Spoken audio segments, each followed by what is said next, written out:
The Dragon of the Ruins. Spike set down his Power Ponies comic for the nth time. He'd stopped counting the number of times that he'd read the series from beginning to end centuries ago. Morning, Twy.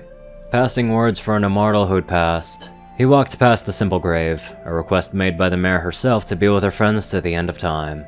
He chuckled quietly to himself. She'd spent countless years trying to find a way to undo what she'd come to see as a curse. It came as a surprise when one day she entered the room, finally free of her wings.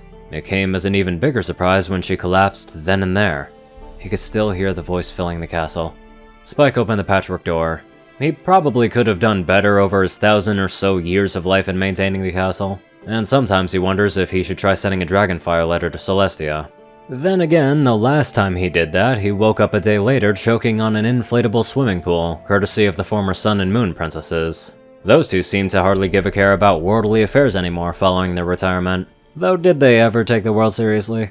Spike paused mid-step, holding a scaly ear to the air. He swore that he could hear Luna raging over a video game again. Or maybe that was just the wind. It wasn't always this way, of course. Spike plodded through the ghostly streets of Ponyville. Even in this prime age, he'd never really gotten all too much bigger than he'd become when Twilight's friends had become old and wrinkled. Even up to a few hundred years ago, ponies still lived here. Equestria as a nation still existed. And then, it didn't.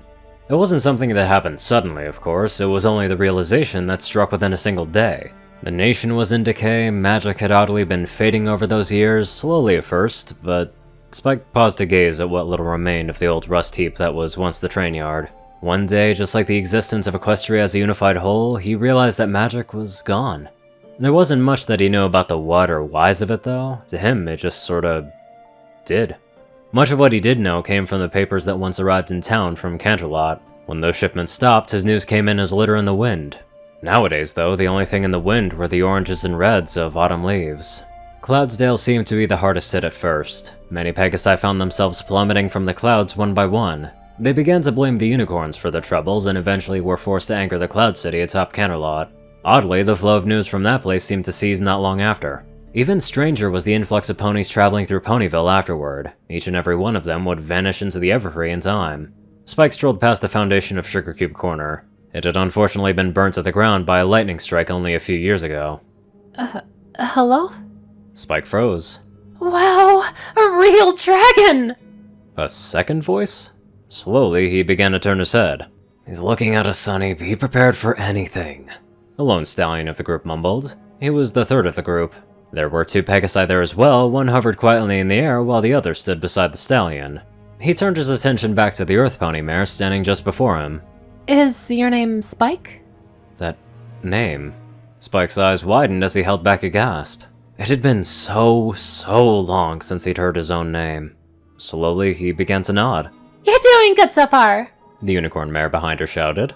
How do you know my name? Spike stammered. He looked around for a moment. He needed to sit down. Already, this was a lot to take in. As for the Earth Pony in front of him, she only smiled, holding up her journal. A journal with Twilight's cutie mark emblazoned across its cover. That's...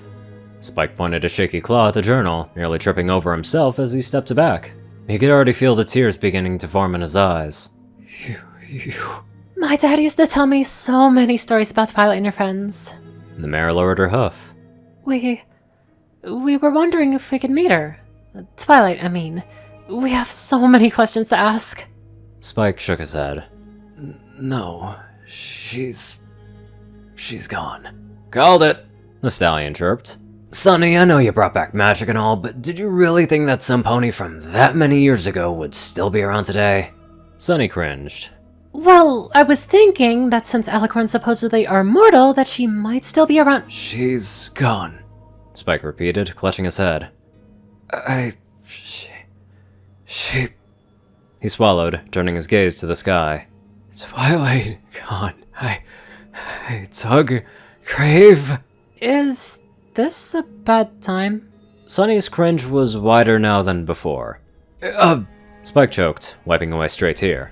No, I'm okay. It's just that you've been living alone for so long that you've internalized your habits to the point of having them develop into a pseudo-existence of a beloved family member who passed away a long time ago? The unicorn blurted. She sucked in a deep breath of air the moment she finished speaking. Mind reading. The stallion whispered to the Pegasus beside him. Spike lowered his head, uttering a somber, "Yes," in response. "It's been so long since I've seen another living pony." Sunny paused. Spike?